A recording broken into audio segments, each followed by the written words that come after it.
Bonjour chers amis, j'espère que vous allez bien. Dans cette vidéo, je vais traiter avec vous un exercice sur le chapitre Limite et continuité, dans lequel on va étudier la continuité et calculer les limites d'une fonction avec partie entière. Cette vidéo est dédiée aux étudiants deuxième année bac sciences mathématiques.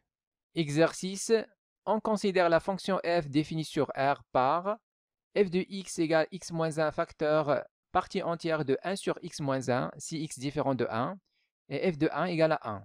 Première question, étudier la continuité de f en 1. Deuxième question, calculer les limites, la limite de f de x quand x tend vers moins l'infini et la limite de f de x quand x tend vers plus l'infini. Alors la fonction f de x égale x moins 1 facteur partie entière de 1 sur x moins 1 si x différent de 1 et f de 1 est égal à 1. Première question, étudier la continuité de f en 1. Alors, pour étudier la continuité de f en 1, il suffit de calculer la limite de f de x quand x tend vers 1 et comparer avec f de 1. Donc ici, on a déjà la valeur de f de 1, c'est 1. Donc il suffit maintenant de calculer la limite de f de x quand x tend vers 1. Alors, dans l'expression de f, on a la partie entière de 1 sur x moins 1. Donc, pour calculer la limite de cette expression, il faut penser à encadrer l'expression de f de x. Donc, on sait que, quel que soit x appartenant à R privé de 1, on a la partie entière de 1 sur x moins 1 supérieure strictement à 1 sur x moins 1 inférieur ou égal 1 sur x moins 1. Alors maintenant, pour avoir l'expression de f, on va multiplier le tout par x moins 1. Mais on ne sait pas si x moins 1 est positif ou négatif. Donc s'il est positif, on va garder le même ordre. Sinon, on va changer l'ordre. Donc on va dire soit x supérieur strictement à 1. Alors, on va avoir f de x. Donc ici, quand je multiplie par x moins 1, je vais avoir ici x moins 1 fois la partie entière de 1 sur x moins 1, c'est-à-dire f de x. Alors, f de x supérieur, donc x moins 1 est positif, on ne va pas changer l'ordre. Alors, x moins 1 sur x moins 1, on va avoir 1, moins x moins 1 fois moins 1, c'est moins x moins 1. Inférieur ou égal, x moins 1 sur x moins 1, c'est 1. Or, la limite de cette expression ici, quand x tend vers 1 par valeur positive, 1 moins x moins 1 égale quoi? Donc, je vais avoir 1 moins 1, 0, il reste 1. Alors, d'après le théorème des gendarmes, on va avoir la limite quand x tend vers 1 à droite de f de x égale à 1. Donc ici, on a une expression qui tend vers 1. Ici, on a déjà 1. Donc la limite de f de x, d'après le théorème des gendarmes, c'est exactement 1. Alors, c'est quoi 1? C'est f de 1. Donc, on déduit que la fonction f est continue à droite en 1. Maintenant, on va étudier la continuité à gauche en 1. Donc, on va dire soit x inférieur strictement à 1. Alors, on va utiliser toujours la même double inégalité qu'on a ici. 1 sur x moins 1 inférieur à 1, ou bien moins 1, inférieur strictement à la partie entière de 1 sur x moins 1, inférieur ou égal 1 sur x moins 1. Alors maintenant, je vais multiplier le tout ici par x moins 1, qui est cette fois négatif. X inférieur à 1, donc x moins 1 est strictement négatif. Donc lorsque je multiplie par x moins 1 ici, je vais changer l'ordre. Alors, on va avoir la partie entière fois x moins 1, c'est-à-dire f de x. On a f de x, alors supérieur ou égal, donc ici, je vais multiplier par x moins 1, je vais avoir exactement 1. Inférieur strictement, ici, on va multiplier par x moins 1, on va avoir 1 moins x moins 1. Voilà. Alors maintenant, on va dire or, toujours la limite de cette expression, c'est toujours 1. 1 moins x moins 1, quand x tend vers 1 à gauche, est égal à 1 moins 1, 0, il reste 1. Alors, d'après le théorème des gendarmes, la limite de f de x, quand x tend vers 1, à gauche, est égal à 1. C'est quoi 1? C'est f de 1. Donc, on déduit que la fonction f est continue à gauche en 1. Alors, la fonction f est continue à gauche en 1. Elle est déjà continue, on a déjà montré qu'elle est continue à droite en 1. Donc, finalement, alors, on conclut que la fonction f est continue en 1.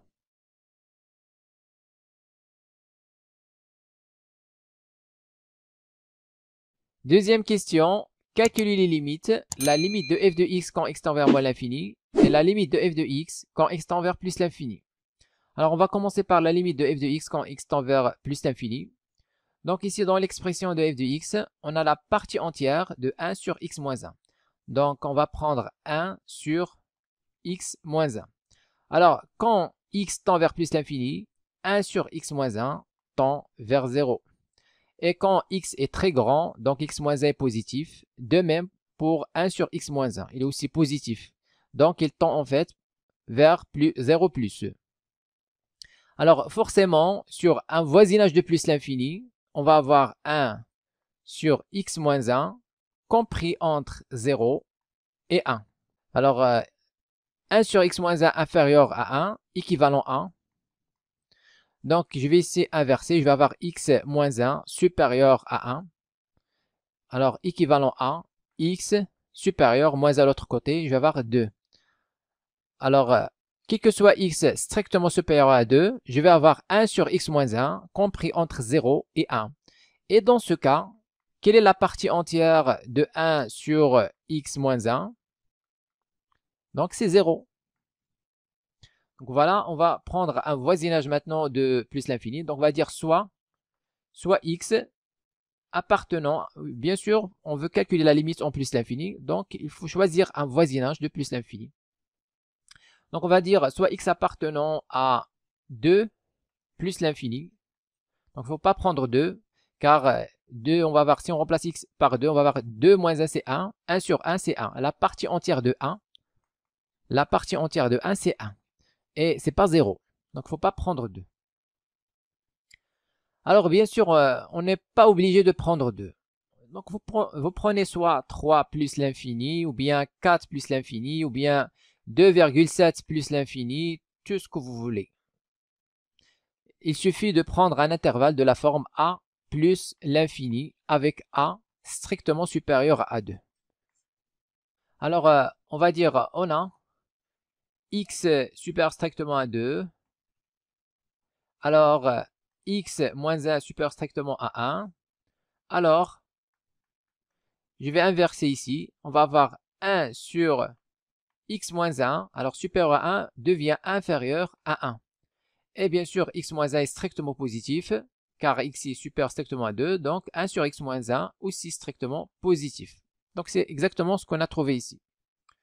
Alors, maintenant, on va voir la partie entière de 1 sur x moins 1 égale à 0. Le voilà. Par suite, quel que soit x appartient à l'intervalle 2 plus l'infini, on va avoir f de x.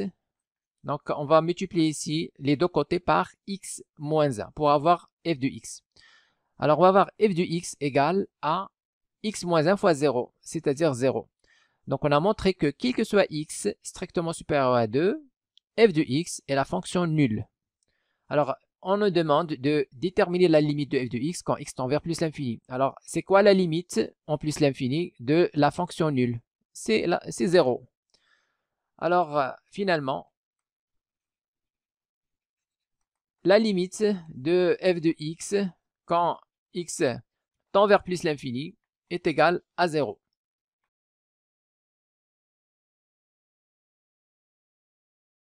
Alors maintenant, on passe à la limite de f de x quand x tend vers moins l'infini. C'est la limite quand x tend vers moins l'infini de x moins 1, partie entière de 1 sur x moins 1. Alors, comme tout à l'heure, on va prendre l'expression à l'intérieur de la partie entière, 1 sur x moins 1. Alors, quand x tend vers moins l'infini, alors cette expression tend vers 0. Alors, comme x est négatif au voisinage de moins l'infini, Alors, il en est de même pour x moins 1. Même chose pour l'inverse, 1 sur x moins 1. Donc, c'est négatif. Donc, en fait, il tend vers 0 moins, 0 à gauche. Donc, ici, on a 0. Ici, on a moins 1. Alors, quand x tend vers moins l'infini, cette expression 1 sur x moins 1 est ici, à côté de 0 à gauche. Ou bien au voisinage de 0 à gauche. Alors, on va avoir dans ce cas 1 sur x moins 1 compris entre moins 1 et 0. Maintenant, je vais tirer les x qui vérifient cette double inégalité. Alors, équivalent à, on va avoir moins 1.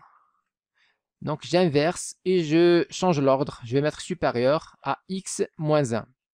Alors, équivalent à. Maintenant, j'ajoute plus 1 dans tous les côtés. Je vais avoir 1 moins 1, 0, supérieur à x moins 1 plus 1, c'est 0. Donc, il reste x. Alors, qu'est-ce qu'on a trouvé? On a trouvé que quel que soit x strictement inférieur à 0, on a 1 sur x moins 1 compris entre moins 1 et 0. Alors, on va avoir quel que soit x inférieur strictement à 0.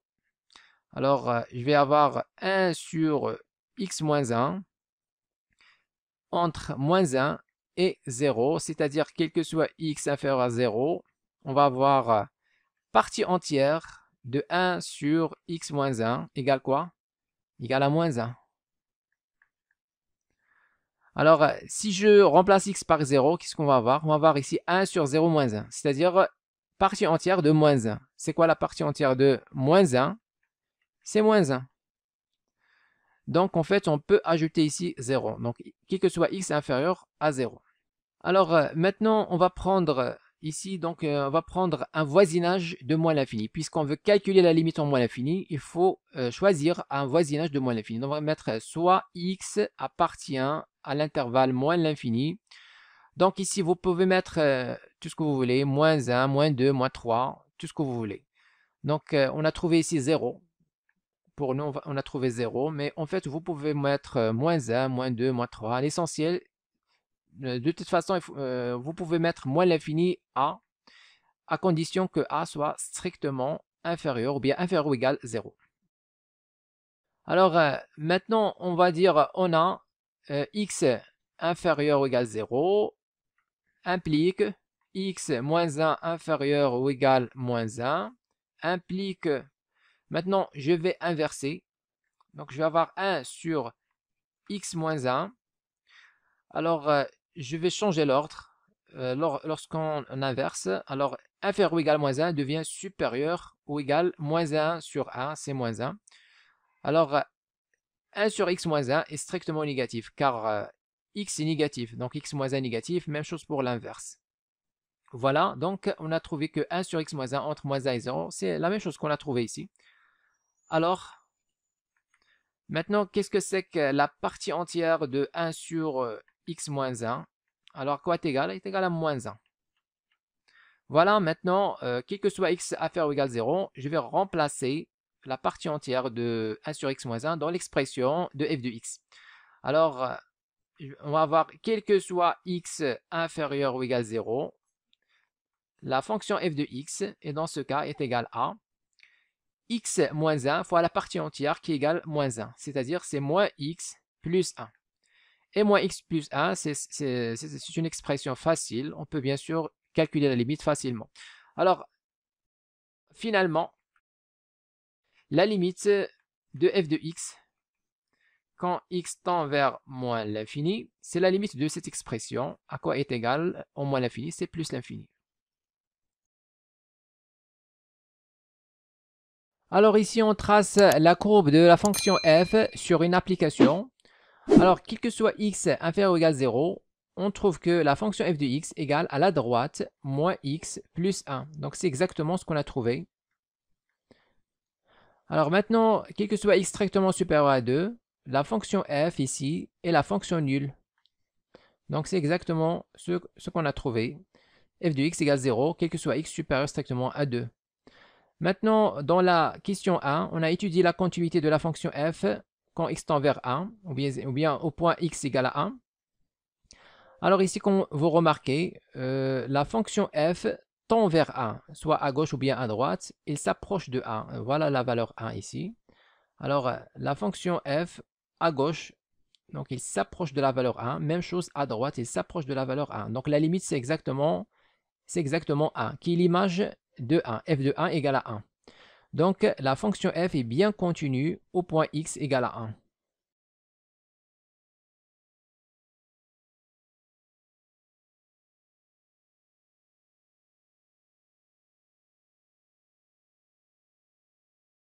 Écrivez-moi vos remarques dans les commentaires et n'oubliez pas de cliquer sur j'aime si vous appréciez notre contenu et de s'abonner à notre chaîne YouTube. C'est absolument gratuit pour recevoir de nouvelles vidéos.